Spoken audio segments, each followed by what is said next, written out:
જેને ઘેર હરિજન હરિ જસ ગાય. જો આ સત્સંગનો મહિમા. એ તો મોરારી બાપુ કથા કરે ને કેટલાયના પાપ નાશ થઈ જાય.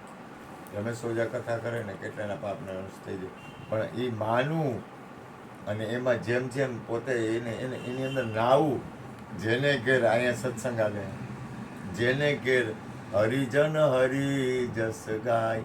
એ તો નિત્ય 68 તીર્થમાં નાય. એટલે અહીંયા 68 તીર્થની હાજરી છે અને છે.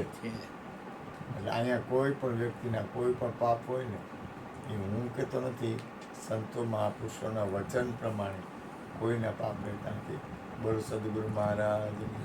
હવે આપણે બાપભાઈને કહી, તમારી અમૃત ભરેલી વાણીના 4 ભજન અને 4 ગેર અને 5મા ગેરમાં ટોપમાં નાખી અને જાય જ છે.